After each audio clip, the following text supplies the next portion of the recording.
Assalamualaikum warahmatullahi wabarakatuh. Halo teman-teman semua, semoga kalian dalam keadaan sehat selalu, penuh energi dan selalu semangat dalam menjalani hari. Kalaupun hari ini masih ada yang sakit, belum sembuh, tetap semangat. Semua akan ada waktunya, kita akan sehat kembali, sembuh kembali. Di episode ke-6 kali ini saya ingin berbagi sesuatu yang kelihatannya sederhana tapi ternyata pengaruhnya luar biasa. Apa itu? Yakni tentang perubahan pola hidup kecil yang saya lakukan ketika dulu berjuang melawan GERD atau melawan penyakit lambung, dan bagaimana perubahan-perubahan kecil itu akhirnya membawa dampak yang besar, ya, yang berarti bagi kesehatan saya. Kalau dipikir-pikir teman-teman, dulu saya sering merasa bingung, ya. Bingungnya kenapa? Bagaimana saya bisa sembuh dari GERD ini atau dari lambung ini? Apalagi dokter misalnya sering bilang ini penyakit yang lumayan parah, ya, kronis, butuh waktu lama dan tidak bisa sembuh dengan instan. Awalnya saya merasa putus asa, down, tapi kemudian saya sadar mungkin saya tidak harus langsung melakukan perubahan besar. Artinya tidak bisa langsung sembuh, tidak bisa langsung merasa sehat dan sebagainya. Tapi cukup mulai dari hal-hal yang kecil, yang pasti terus dilakukan, atau dengan kata lain konsisten. Misalnya dulu saya punya kebiasaan langsung rebahan setelah makan, ya, dan itu salah satu penyebab GERD saya sering kambuh. Jadi teman-teman, kebiasaan rebahan atau langsung tidur setelah makan, langsung berbareng, itu memang tidak baik untuk kesehatan. Jangankan orang yang sakit GERD, orang yang sehat saja itu kalau orang habis makan, ya, konsumsi makanan atau minuman, itu jangan langsung tidur. Itu memang arahan dari kesehatan. Tidak boleh langsung tidur, tidak boleh langsung baring. Ya, kenapa? Karena posisi makanan yang ada di lambung itu masih belum sepenuhnya tercerna dengan baik atau turun, dan asam lambung itu masih banyak, sehingga ketika kita baring atau rebahan, maka asam lambung itu akan mencoba menerobos katup kerongkongan kita dan bisa menyebabkan asam lambung itu naik. Nah, itu saja kalau orang yang sehat begitu, apalagi kalau misalnya orang yang sakit GERD, itu bisa memperparah. Jadi jangan heran kalau misalnya GERD itu sering kambuh, ya, termasuk saya yang sering kambuh tidak sembuh-sembuh. Jadi akhirnya apa dari kejadian itu? Karena saya juga sering membaca, kemudian menonton informasi-informasi penting terkait bagaimana menyembuhkan penyakit GERD. Salah satunya itu, kita jangan langsung tidur atau rebahan setelah makan. Jadi saya mulai melatih diri untuk tidak berbaring minimal 2 jam setelah makan. Jadi 2 jam, ya, bukan cuma berapa menit atau 30 menit, tapi 2 jam, karena 2 jam itu proses makanan itu tercerna dengan baik. Nah, teman-teman, awalnya itu sulit, ya, tapi lama-lama menjadi kebiasaan, ya, lama-lama menjadi sesuatu yang biasa, karena memang kalau habis makan itu kita merasa sulit kalau tidak langsung tidur, tapi karena kebiasaan lama-lama jadi hal yang normal. Nah, perubahan kecil lain apa itu teman-teman, selain tadi tidak boleh rebahan setelah makan? Saya biasa makan dalam porsi yang besar, ya, artinya itu sesuatu yang tidak baik dulunya. Saya sering makan terlalu kenyang, ya, karena merasa sekali makan harus kenyang, padahal itu memicu asam lambung kita itu jadi naik.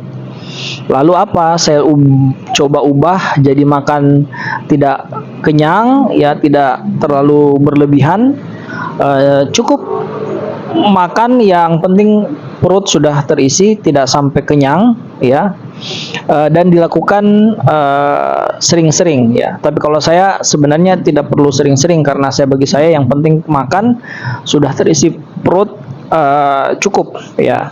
Tapi kadang kalau saya merasa lapar lagi, saya memang makan. Jadi memang istilahnya makan sedikit-sedikit tapi sering. Hasilnya apa teman-teman? Hasilnya luar biasa. lambung menjadi tenang, badan juga terasa lebih ringan karena lambung kita bekerjanya tidak terlalu parah ya. Dia mulai semakin memperbaiki diri sendiri. Dan satu hal lagi, saya suka biasa minum konsumsi minuman-minuman instan seperti kopi saset, kemudian teh juga ya.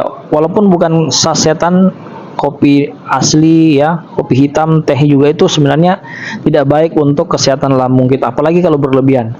Ya dulu itu sehari bisa lebih dari 2 gelas, bahkan 3 gelas. Nah, setelah saya kurangi pelan-pelan, gejala GERD saya kemudian berangsur-angsur membaik. Teman-teman, dalam dunia kesehatan ya, hal itu disebut dengan istilah lifestyle modification. Jadi di dalam istilah kesehatan teman-teman, perubahan gaya hidup atau lifestyle modification itu memang menunjukkan dari penelitian bahwa perubahan gaya hidup itu meskipun sederhana, meskipun kecil, meskipun biasa, itu punya dampak besar untuk penderita GERD atau penderita lambung. Contohnya apa? Kalau kita mengurangi makanan yang pedas, makanan yang asam, berlemak, kemudian tidak konsumsi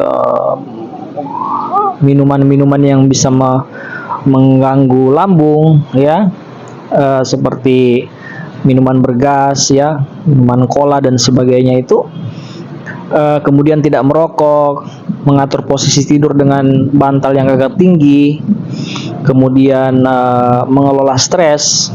Kedengarannya itu sepele teman-teman, tapi sebenarnya inilah kunci utama. Kenapa? Karena obat medis hanya meredakan, sedangkan pola hidup sehat itu mencegah kambuhnya yang namanya penyakit. Kalau saya bandingkan teman-teman sekalian, dulu saya terlalu fokus mencari yang namanya obat ajaib yang bisa menyembuhkan GERD dengan cepat. Jadi kalau saya itu buka-buka internet ya, toko-toko online atau referensi, itu saya cari obat lambung ya, saya dapatlah itu kemasan botol, kemasan kapsul, tablet, dan saya beli konsumsi terus, tapi ternyata apa ya istilahnya ya, itu tidak terlalu menolong. Apa yang menolong atau yang benar-benar menolong saya adalah disiplin melakukan perubahan kecil setiap hari. Jadi perubahan kecil dari pola hidup, pola makan, pola stres itu dikelola dengan baik, atau pola mental dikelola dengan baik, alhamdulillah jadi bisa lebih baik. Mungkin kita tidak bisa langsung mengubah ya teman-teman semua hal dalam hidup kita, tapi kalau kita mulai dari satu kebiasaan baik, lalu menambahkan satu lagi, menambahkan lagi satu ya, kemudian konsisten, lama-lama hidup kita akan berubah total.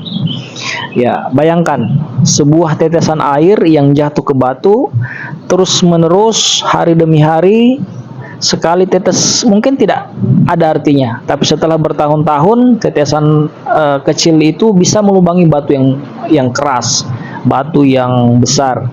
Dan itu memang fakta realita teman-teman. Begitu juga dengan kebiasaan kecil. Satu langkah kecil yang dilakukan terus-menerus bisa membawa dampak besar yang tidak pernah kita bayangkan. Teman-teman, kalau kamu sekarang sedang berjuang yang dengan sakit lambung, coba tanyalah atau tanyakan pada dirimu, kebiasaan kecil apa yang bisa kamu ubah hari ini. Tidak perlu banyak teman-teman, cukup satu saja. Percayalah saya, dengan konsisten perubahan kecil itu akan menjadi kekuatan besar yang bisa membantu kita pulih.